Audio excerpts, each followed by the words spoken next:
Nous allons maintenant donner la parole à des gens qui nous ont fait le plaisir de nous demander s'ils pouvaient intervenir. On les connaît depuis très longtemps parce qu'on les rencontre dans beaucoup de manifestations. Donc, bon, en plus, ils sont bourguignons, alors leur labo est à côté de Dijon.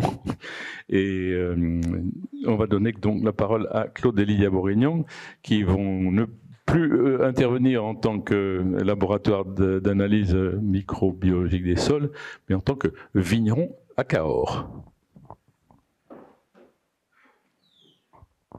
Donc voilà, ça fait donc notre laboratoire. On a quitté l'INRA en 89, on a fondé notre laboratoire en 90, et on a fait à peu près 10 000 analyses de sol en vigne à travers le monde, de la Nouvelle-Zélande jusqu'à la Californie. Donc on commence à avoir une petite idée de ce que c'est qu'un terroir pour la vigne. Et à un moment, Lydia a dit, bon, c'est bien gentil tout ça, mais souvent les vignerons nous disaient, bon, vous nous donnez des conseils pour gérer les sols, mais vous n'êtes pas vigneron. Donc on avait souvent cette critique comme ça. Donc Lydia a dit, bon, maintenant, on va faire notre vigne. Voilà. Donc nous sommes des vieux, jeunes vignerons. Et donc le problème, c'était quelle zone on allait prendre. Et on a jeté notre dévolu sur Cahors, parce qu'en 93, on a été appelé par un maire d'un village pour créer un vignoble. Et ça, j'oublierai jamais. Elle était avec Lydia, on prend la bêche, on ouvre le sol de Bourgogne. On est resté vraiment sur le cul. On s'est dit, mais c'est pas possible qu'ils produisent du carte noire, un vin vraiment pas de qualité. Et en fait, ils n'étaient pas sur ces terroirs-là, ils étaient dans la vallée, ce qui n'a rien à voir. Et donc, on l'a gardé dans notre tête. On a gardé ce terroir incroyable. Et quand on a décidé de le faire, Lydia a dit on va aller à Cahors parce que vraiment c'est un terroir complètement à l'abandon. C'était le plus grand vignoble de France à l'époque médiévale, 40 000 hectares. Ils sont tombés à 200 hectares en 1950, donc c'est la plus grosse catastrophe viticole française.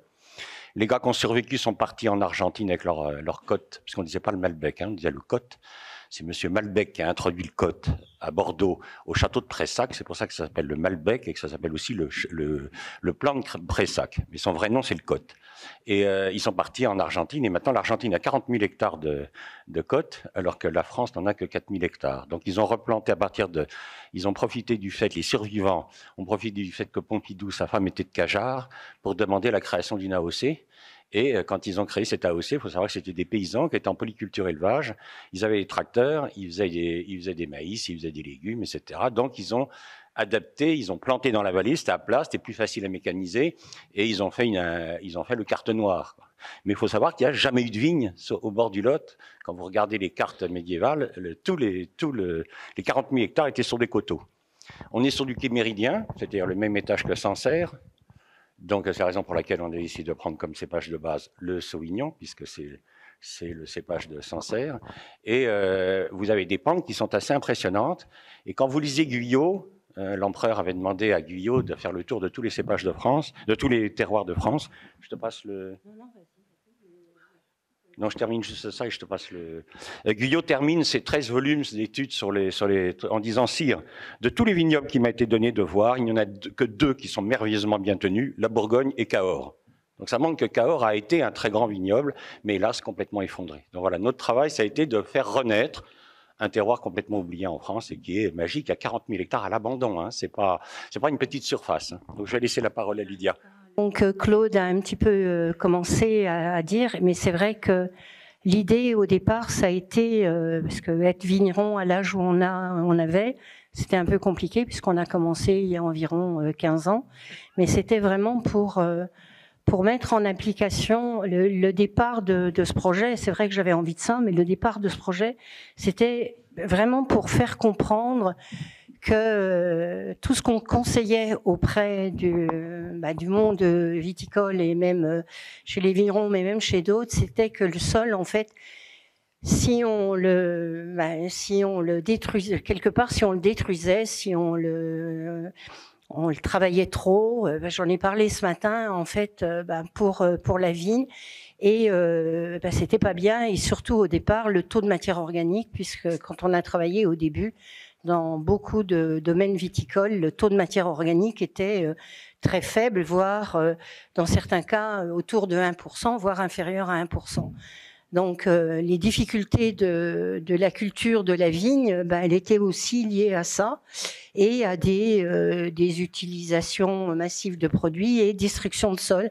Dans beaucoup de cas, la Bourgogne a été touchée par ça, le Bordeaux a été touché par ça. Et chaque fois, on nous disait « Oh ben c'est bien beau, vous les Bourguignons, vous êtes des scientifiques dans votre laboratoire, vous y connaissez rien, vous mettez pas les mains dans la terre, vous savez pas ce que c'est qu'être vigneron. » Et là, ce jour-là, j'ai dit à Claude, si on veut continuer à travailler et être entendu, il faut qu'on montre que... Ben, tu le passes maintenant. Il faut qu'on montre que en fait, oui, ben, il est mis sur diaporama, excusez-moi. Et j'ai donc dit, la seule façon de continuer et puis continuer à être écouté, eh bien, c'est de montrer que effectivement sur un sol qui n'a pas de potentiel, enfin qui a été abandonné, qu'un sol Dijon difficile. Donc c'est vrai qu'on est allé à Cahors sur une des premières choses, c'est parce que les terrains étaient pas chers, mais vous vous doutez bien qu'avant de nous installer à Cahors, on a tourné dans différents endroits et on a voulu partir de quelque chose qui a été abandonné par les humains en disant c'est des terres incultes, il n'y a rien qui pousse dessus, on ne peut plus rien faire. On est parti après le phylloxéra, puisque c'est des zones qui étaient, il y a 150 ans, tous ces coteaux étaient couverts de vignes, puisqu'on retrouve des photos. Et donc on a 35% de pente, on a très très peu de sol, on n'a pratiquement pas d'eau, hein, sauf quand on a besoin du plantier. Donc on s'est mis dans les conditions, disons, les pires, dans les pires qu'on puisse concevoir pour faire de la vigne. Donc on a, pour ne pas détruire les sols, puisqu'on est parti d'une zone forestière, hein, puisque c'était après l'abandon du phylloxéra, on a laissé les vignerons et les agriculteurs sont partis, ils avaient mis pas mal de chais truffiers. D'ailleurs, ce qui est étonnant, c'est que le retour de la culture et puis un peu de prospérité de Cahors, eh bien, en fait, ils ont fait ces truffes qui sont, effectivement, c'est de plus en plus, c'est étonnant. Pourquoi? Mais en fait, derrière des zones de vignes, eh bien, on a eu énormément de truffes et la région de Cahors faisait des quantités incroyables de truffes. Maintenant, bon, ça a encore, hélas, énormément diminué. Et donc on avait ça, ces chênes, ces ronces, et pour ne pas les arracher de façon violente, on est allé chercher dans la littérature, enfin pas dans la littérature, chez les gens, c'était tout de suite après la tempête de 1999, il y avait un outil qui se faisait près de Bordeaux, qui s'appelle un croque-souche. Donc c'est une pièce qu'on met derrière la pelle mécanique et l'engin est comme un bec de perroquet. Donc il faut laisser juste la souche et grâce à cet engin, l'engin prend. Et ça a été utilisé parce que c'était tellement dangereux dans le sud-ouest pour arracher tous ces arbres qui étaient dans tous les sens suite à cette tempête. Il y a eu des blessés, voire même des personnes, oui, je crois qu'il y a eu même, hélas, des morts. On s'est dit, on ne pourra jamais se débarrasser de cette forêt, donc ils ont inventé, quelqu'un a trouvé cette idée d'avoir un croque-souche, donc lui, il allait chercher en hauteur, il prenait le tronc et il arrivait à le broyer. Donc nous, on a retrouvé cette personne, enfin, cette entreprise qui avait ça, et donc nous, on a coupé les arbres, quelqu'un a récupéré les arbres pour se chauffer, et on a laissé, il nous avait dit de laisser environ 10 cm, et donc cet outil a pris la roche, et donc la souche, la soulève de terre, la secoue pour les remettre de la terre, et en fait, se repose et la broie en tout petits morceaux pour en faire du bois raméal fragmenté. Donc on a dessouché tout le terrain comme ça, ce qui fait qu'on n'a pas utilisé de gros engins et surtout on n'a pas passé de ripper et alors effectivement quand les racines, la souche venait, on voyait qu'il y avait des cailloux autour puisqu'on est sur très peu de sol. Le maximum qu'on doit avoir dans certains endroits c'est 40, la plupart du temps on est autour de 25 à 30 cm de sol et le reste on est sur un sol fracturé qui est du chiméridien fracturé, donc c'est pour ça qu'on a été tenté quand même d'aller là-bas, puisque Chablis est sur du chiméridien, Sancerre est sur du chiméridien, donc on est autour de l'autre côté. Donc ça, c'est la première chose qui a faite. C'est pour ça que ça a pris quand même du temps. Et après, comme on avait quand même pas mal bousculé nos sols, on a remis pendant 2 années des plantes, des semences qu'on conseillait donc à base des poas, du sarrasin, du seigle, des millets perlés. Donc on a fait pousser ça sur le sol et ça a été déjà le début à la limite d'une réflexion pas vraiment de notre côté. C'est que les gens ne comprenaient pas pourquoi on était allé là en disant mais les sols sont pauvres, comment vous croyez mieux que les autres, les Cadurciens sont partis parce qu'ils crevaient de faim sur ces terrains et vous arrivez, vous croyez que vous allez pouvoir faire pousser des céréales. Et on a fait pousser ces céréales. Donc ils ont commencé à dire qu'on avait mis des OGM, que vraiment on avait utilisé des produits, on veut de la bio, mais qu'on a dû utiliser de la fertilisation, des produits pas honnêtes. Donc c'est vrai que ça nous a posé quand même quelques problèmes au début avec d'autres personnes. Hein. Et au bout de 2 ans, 2 ans et demi, on a à peine griffé le sol, on a broyé ces céréales et on a planté le porte-greffe qui a mis un peu de temps pour se développer parce que comme on n'a pas beaucoup de sol, on les a arrosés au début, mais comme je vous ai dit, bon, c'est avec une citerne parce que on n'a pas la possibilité d'aller partout avec de l'eau. Et le porte-greffe a mis du temps à se développer. Donc, le greffage a été fait par l'entreprise de Marc.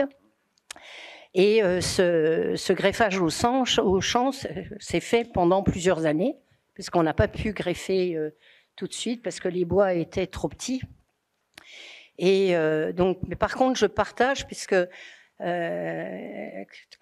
pour nous, l'intérêt de greffer au champ et pour les enracinements, mais notre fils nous rejoint et pour lui, il trouve, parce que là, je vais le dire, le greffage au champ, c'est compliqué, ça coûte beaucoup plus cher. Ça, c'est une chose qu'il faut se mettre, hein, ça coûte plus cher. Et ça demande énormément de travail. C'est pas le greffé soudé, on le met, on s'en occupe, mais il faut recouper, attendre que ça démarre. Il faut étêter la tête, laisser un bois porteur. C'est vraiment beaucoup de travail. Le greffage au champ, c'est loin d'être facile. Et quand c'est bien fait, on a quand même un bon pourcentage de réussite. Hélas, on a eu, comme toute chose qui démarre, et parce qu'on était scientifique, mais au niveau d'être vigneron, moi j'ai fait une formation de technicienne en œnologie à Dijon pour pouvoir répondre à certaines choses, et notre fils a fait la même chose. Donc on vinifie, on s'occupe du vin tout seul. Mais on a été très mal conseillé à l'époque et on a pour une bonne partie de la partie qui était en greffé au champ, le porte-greffe était le 161-49 et on a eu les premières années, ça a été magnifique, on a eu une super production et petit à petit, on s'est vu, les premières années, les bois étaient corrects, l'année d'après, le bois un peu plus fin, l'année d'après, le bois encore un peu plus fin et puis au bout de la 4e année, apoplexie, on a perdu et ça s'est fait avec le 161-49 alors qu'on avait du 101-14 aussi dans la parcelle. Donc, pourquoi le terrain? Parce qu'on nous a dit que c'était le terrain qui n'était pas bien préparé. Enfin, on a eu bien sûr les critiques qu'on entend souvent. Et on avait du 101-14 à côté qui n'a pas du tout subi ça et ils sont encore en place. Par contre, tous les 161-49, il a fallu qu'on les enlève parce que la vigne a péri petit à petit. Donc, on a pensé que c'était la taille qui était pas bien. On a fait venir François Dalle qui a regardé, qui a dit là vraiment la taille, il n'y a rien à dire.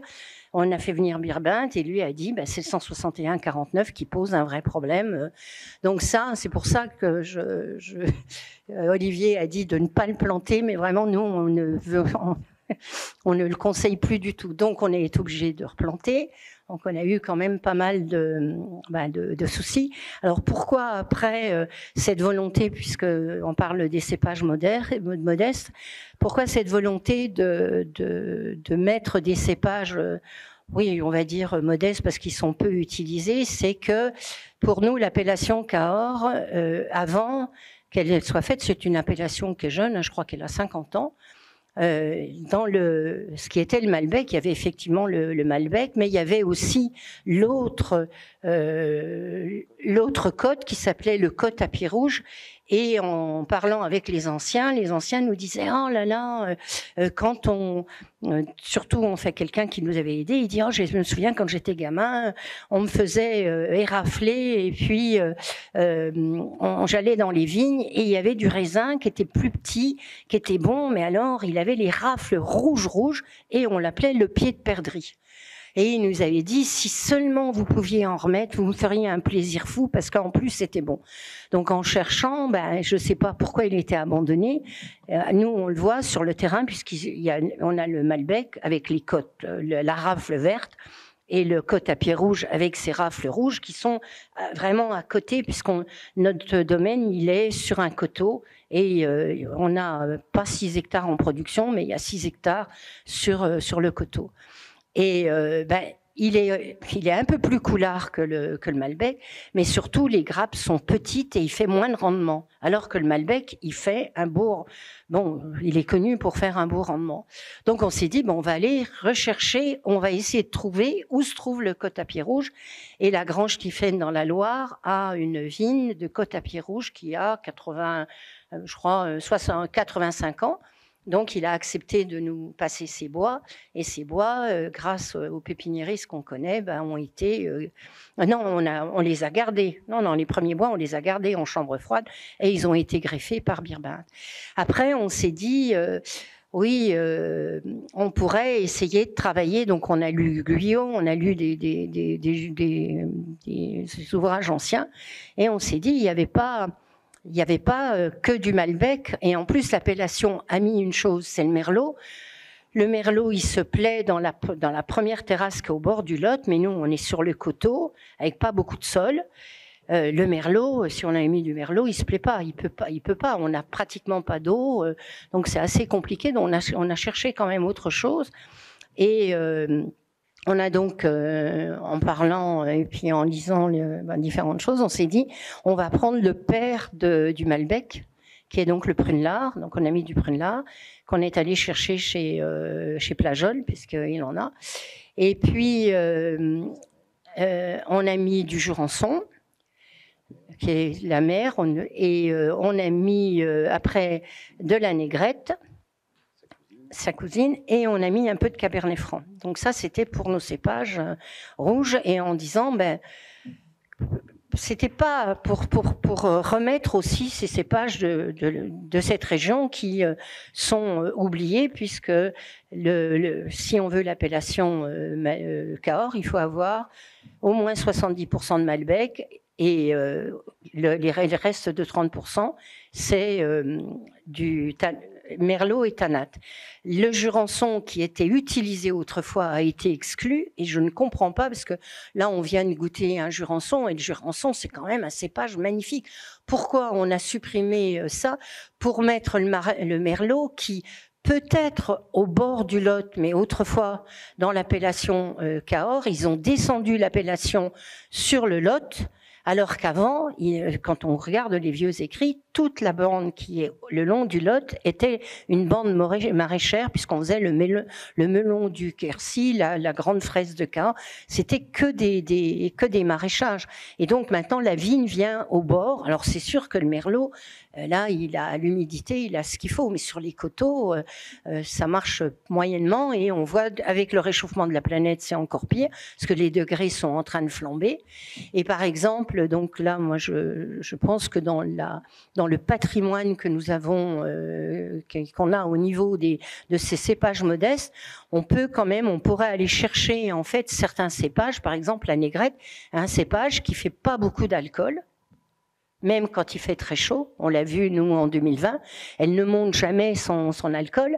Donc, mis en assemblage, ça peut permettre aussi de faire que les vins soient peut-être aussi dans le patrimoine qu'on a, on pourrait avoir des cépages et je trouve on devrait essayer de sauver des cépages qui n'avaient pas d'intérêt à une époque et peut-être en fonction du changement de climat auraient peut-être un intérêt.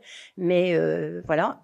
Et puis dans les blancs, on a fait la même chose. On a travaillé sur une base de Sauvignon et après on est allé chercher, on ne les a pas tous pris, parce que Plageol a une réserve des Mosaques, hein, et on a pris le rose, le vert et le jaune, et on a pris le vert d'Anel pour faire notre assemblage.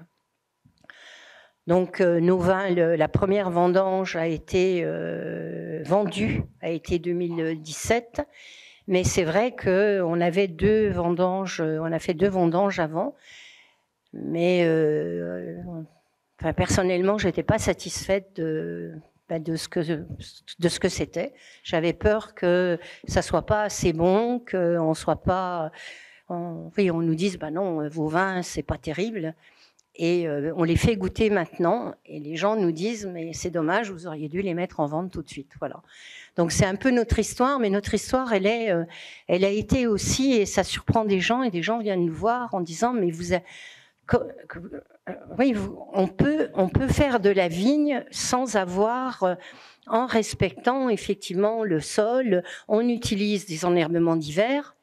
Et en été, c'est l'enherbement naturel, mais en hiver, on met effectivement un enherbement pour aérer les sols, parce que ça permet une aération des sols. Il faut savoir que aussi pour cet oxygène, la pluie d'hiver est plus riche en oxygène que la pluie d'été. Donc quand il pleut en hiver, vous allez plus oxygéner vos sols qu'avec une pluie d'été qui est chaude. Hein.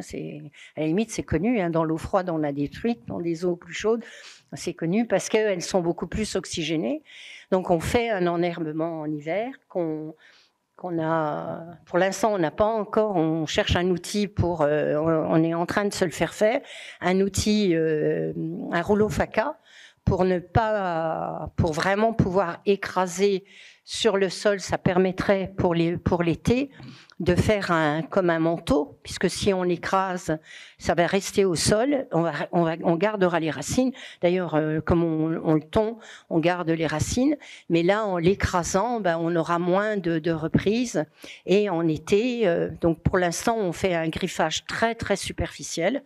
Donc, comme l'expliquait Claude tout à l'heure, on a vraiment des petites griffes, hein, on n'a pas c'est vraiment elles sont très souples. Je fais ça parce que quand il y a notre sol, ça fait ça.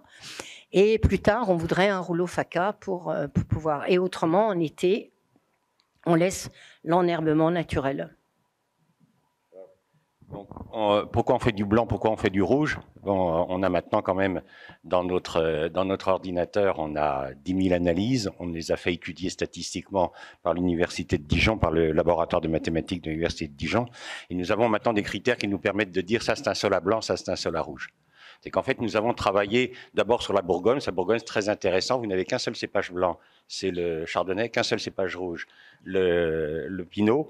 Et pourquoi ont-ils mis les Pinots sur les côtes de Nuits, et pourquoi ils ont mis les Chardonnays sur les côtes de Beaune? Vous demandez à un agronome moderne où est-ce que vous allez mettre le blanc, il vous dirait dans le coin le plus froid, la côte de Nuits, c'est orienté à l'est, il fait froid, je vais mettre le blanc, et puis le sud, côte de Beaune, plus orienté au sud, je vais mettre le Pinot noir. Les moines, ils ont fait exactement l'inverse.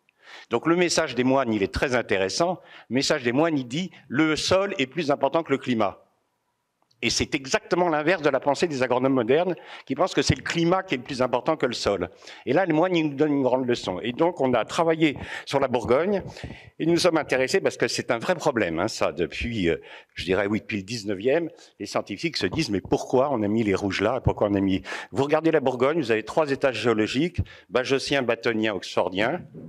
Vous vous baladez en Bourgogne en voiture, en hiver, quand il n'y a pas de végétation. Tous les sols paraissent brun-rouge, avec du cailloutis. Vous avez l'impression d'être toujours sur le même sol. Et là, ils font de l'échezeau, là, ils font du Saint-Vivant. Vous goûtez, le vin est différent. Donc les gens se sont dit, ça doit être la granulométrie. La granulométrie de la Bourgogne, ils ont le cul bordé de nouilles, ils ont 30% de limon, 30% de sable, 30% d'argile. C'est la granulométrie la plus équilibrée qu'on ait dans nos vignobles. Les cailloutis sont les mêmes, granulométrie pareil, profondeur des sols en moyenne 50 cm, orientation est pour la nuit et sud-ouest pour le... Et on fait des vins complètement... sud-est et des vins complètement différents. Donc nous, on s'est intéressé à une chose qui n'a jamais intéressé les agronomes, les argiles.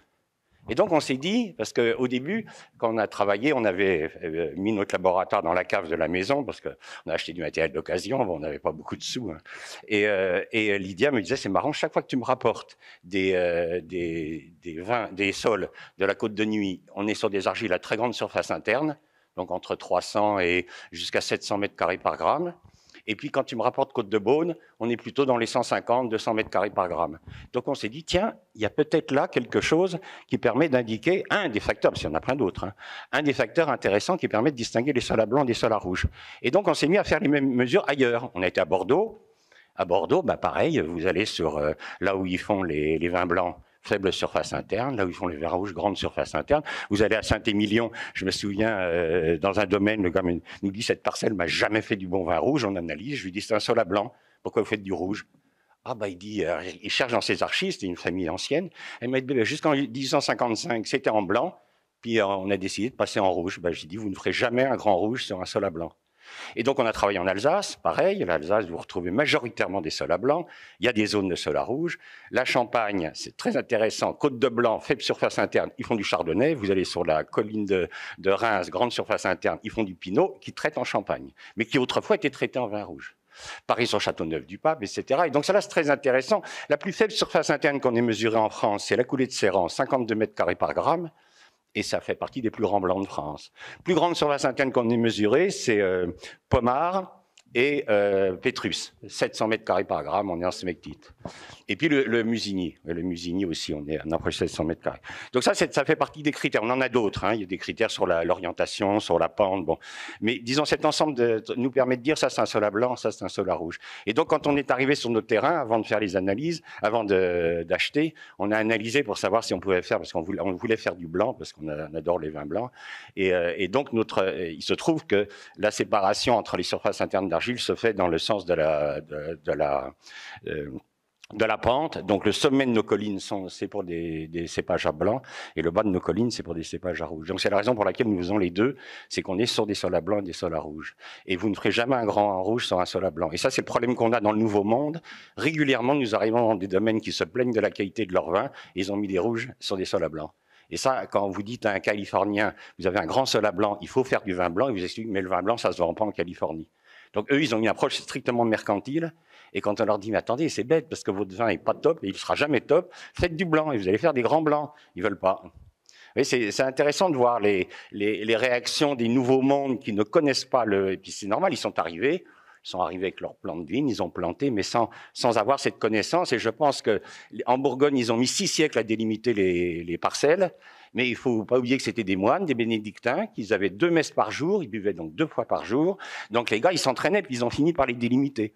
Il faut que tu dises quand même que sur la littérature de Guyot, il y avait des... Et d'ailleurs, oui, toute la littérature ancienne montre que Cahors faisait beaucoup, comme la Bourgogne, plus de vin blanc que de vin rouge.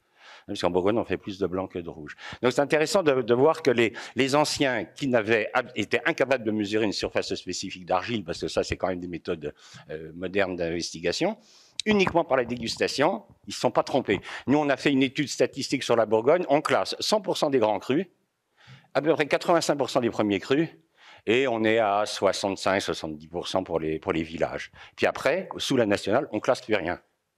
Donc c'est quand même, vous dites quand même, les anciens, ils n'avaient pas de mesure, ils travaillent tout à la bouche, à la dégustation. Moi, je leur tire mon chapeau parce qu'il n'y a pas d'erreur, quoi. Dans les grands crus de Bourgogne, il n'y a pas d'erreur. Alors par contre, vous pouvez faire un blanc sur un sol à rouge. Vous pouvez faire, par exemple, Clos Vougeot blanc. Hein, vous pouvez le faire dans l'autre sens. C'est un peu dommage parce que les grandes surfaces internes sont quand même rares. Donc les grands sols à rouge sont quand même rares, mais c'est intéressant de voir comment la Bourgogne a réussi cette définition extrêmement fine, ce qui n'est pas le cas quand vous allez en Espagne, en Italie, comme vous êtes sur des pays où on peut faire du vin partout, ils n'ont pas pu trouver cette subtilité. En France, la chance qu'a eu la France, qu'a eu aussi une partie de la Suisse et de l'Allemagne, c'est que nous avons la plupart des zones, on ne faisait pas de vin, on faisait du vin tous les 5 ans, tous les 4 ans, 5 ans. Puis quand il y avait un endroit qui faisait du vin tous les ans, ben les moines, ils arrivaient, les aristotes, ils disaient hey, « par ici la bonne soupe », et ils achetaient ces parcelles-là et ils les amélioraient. Et donc, c'est ce qui s'est passé dans la partie septentrionale de l'Europe, c'est qu'en fait, on n'a gardé que là où on faisait du vin tous les ans. Ailleurs, bon, ben, on laissait ça aux paysans, on disait c'est du vin de paysans. Tandis qu'en Italie, en Espagne, on fait faire du vin partout, donc ils ont eu beaucoup de mal à séparer leur terroir, parce que partout on fait du vin. Et là, en ce moment, on travaille beaucoup en Italie, c'est extrêmement intéressant. Là, je pense qu'on est en train de faire le plus grand vin blanc d'Italie. On est tombé sur un terroir au-dessus de Vérone exceptionnel, mais quand vous dites à un Italien, on va se mettre en haute densité, on va se mettre en blanc, le gars, il vous dit non, mais ça va pas la tête, parce que les Italiens ne savent pas ce que c'est que la haute densité. Oui, ça fait pas partie de leur culture, c'est une culture française, la haute densité, c'est pas une culture italienne. En Espagne, c'est pareil. Bon, en Espagne, on peut pas monter aussi haut, sauf quand vous approchez des Pyrénées ou de la Galicie, où là, on peut monter en haute densité. Mais pour monter en haute densité, il faut que votre vin soit de qualité. Parce qu'une haute densité, ça coûte cher à gérer. Vous dépensez plus d'argent dans une haute densité que dans une faible densité. Donc, il ne faut se mettre en haute densité que si vous savez que le sol va vous permettre un retour de votre investissement. C'est pour ça que c'est très, très subtil une AOC. Dans une AOC, il faut que tout le monde puisse vivre. Il faut que, en Bourgogne, par exemple, les gens qui sont sous la nationale, ils sont obligés de se planter à 8000 pieds hectares. Sauf qu'ils font des vins pas très intéressants. Que pour pouvoir vivre avec les coûts français, ils sont obligés de les vendre 9, 10 euros la bouteille. Mais vous avez, pour ce prix-là, des vins du Languedoc bien meilleurs, avec un bien meilleur rapport qualité-prix. Donc, il faut laisser moins de droits, moins de devoirs aux gens qui sont dans une appellation qui sont en terrain plus simple, et leur permettre d'écarter les vignes, de ramasser à la machine, de faire une taille à la machine, etc. Au contraire, les grands crus, là, il faut mettre des devoirs. C'est-à-dire que là, il faut empêcher un grand cru de ramasser à la machine, parce que c'est un scandale. Quand on a la chance de vendre des vins chers, on emploie de la main-d'œuvre et on la fait tailler. Donc, je pense qu'on pourrait arrêter cette lutte qu'il y a au sein des AOC si on ne donnait pas les mêmes devoirs, les mêmes droits, selon la qualité des sols qu'on a. Et c'est vrai qu'avant d'investir dans un vignoble, c'est ce qu'a dit Auriat, c'est qu'il faut étudier votre sol. Parce que si votre sol n'est pas bon, n'investissez pas, vous n'aurez jamais de retour d'investissement. C'est le sol qui va vous dire jusqu'où vous allez pouvoir monter dans votre investissement en densité, en type de taille. C'est sûr qu'une taille en guyot va être plus difficile à gérer qu'une taille en cordon, mais ça va vous permettre de mieux respecter vos flux de sève, etc. Donc oui, c'est important de bien connaître tous vos facteurs avant de vous lancer dans quelque chose. Parce que se lancer, alors c'est vrai, nous on a fait des expériences d'augmenter des densités, bon chez des grands domaines qui avaient beaucoup les moyens, d'augmenter les densités sur des parcelles pas très intéressantes. C'est vrai que ça a monté la qualité, mais par rapport à l'argent dépensé pour gérer des parcelles, parce qu'on a fait monter des parcelles jusqu'à 15 000 pieds hectares, et c'est vrai que le vin est meilleur, mais vous calculez le prix que ça vous coûte de tailler, d'entretenir de 15 000 pieds hectares pour monter la qualité de ça, le jeu n'en vaut pas la chandelle. Donc, vous voyez, c'est pour ça que la connaissance de votre sol, c'est quand même la base pour décider vos investissements. Je sais pas, tu veux peut-être dire d'autres choses. Alors, si vous voulez, alors moi, quand j'ai fait mes études, on ne savait pas comment on faisait les argiles. Les pédologues n'avaient aucune idée comment les argiles se formaient. Et puis, ces deux universités, c'est Rovira, l'université d'Australie d'Adélaïde, et puis à l'université de Laval, ils ont découvert que, ils sont partis de roches très tendres, le mica, qu'ils ont mis en contact avec des racines de blé, et ils ont obtenu leurs premières argiles en 7 heures.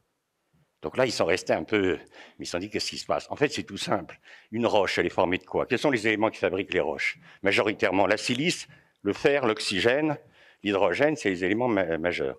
Les autres éléments, tout ce dont a besoin une plante, calcium, phosphore, potasse, c'est rare. Qu'est-ce qu'elle va faire, la racine? La racine, elle va attaquer le caillou avec des acides et elle va dissoudre les éléments de la roche. Et qu'est-ce qui l'intéresse dans la roche? C'est la potasse, le magnésie, le calcium, et ce dont elle a besoin. Or, la roche est surtout riche en fer, en silice, en aluminium. Donc, qu'est-ce qui va se passer autour de la racine? Il va y avoir un enrichissement de l'eau du sol en silice, fer et alumine qui vont cristalliser. C'est le principe de faire du sel. Hein. Comment on fait du sel? On fait évaporer de l'eau de mer et le cristal de sel se fait tout seul. Là, c'est pareil, vous avez une cristallisation qui s'appelle les argiles. Et il se trouve, et c'est ça qui est remarquable dans la vie, c'est que la vie part d'une roche très simple et vous fabrique le minéral le plus complexe du monde, qui est l'argile. Et il se trouve que l'argile a une capacité d'échange en cations, c'est qu'elle retient les éléments nutritifs de la vigne. Donc la vigne fabrique une banque. C'est extraordinaire. Quand vous étudiez la vie, vous restez stupéfait. La vie est capable de se fabriquer une banque qui retient les éléments nutritifs dans lesquels elle va pouvoir se nourrir. Et on mesure au laboratoire, on mesure la surface spécifique qui est d'une argile. Donc ça va pour une kaolinite, c'est à peu près 30 mètres carrés par gramme. C'est je prends 1 gramme d'argile, je mesure toutes les surfaces qu'il y a entre les feuillets et je couvre 30 mètres carrés. Et vous allez jusqu'au smectite, avec 1 gramme de smectite, vous couvrez 800 mètres carrés.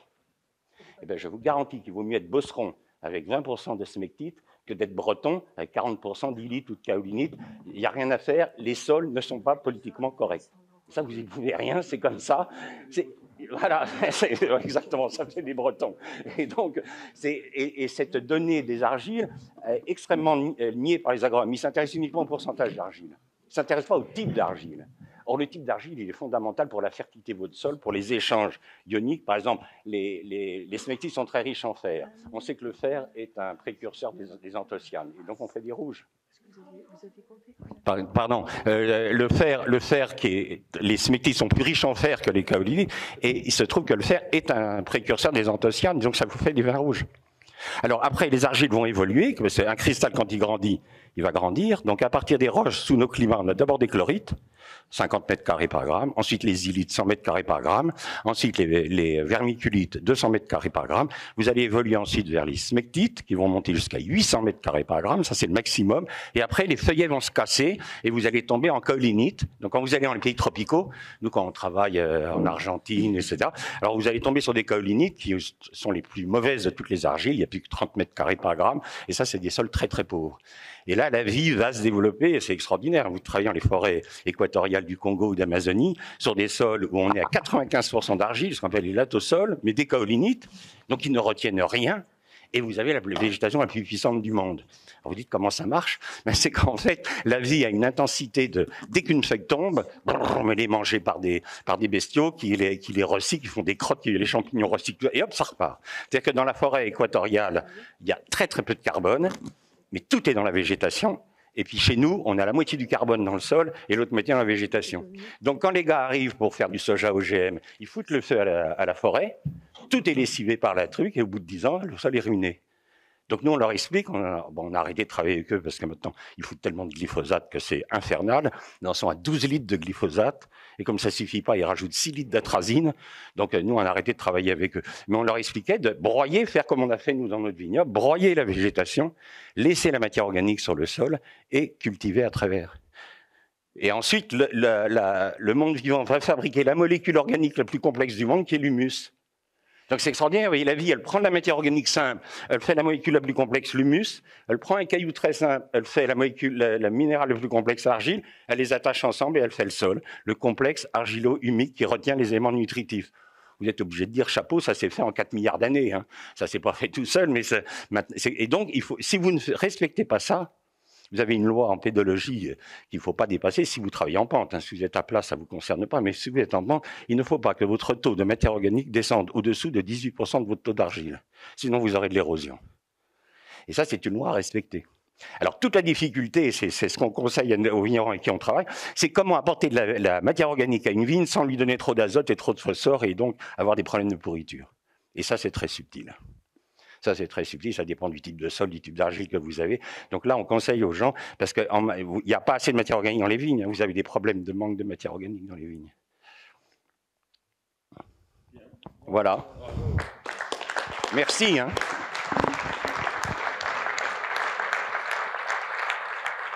Encore une intervention passionnante qui mêle un peu plus le vin et la science. Donc c'est toujours, on va continuer à boire de moins en moins bête.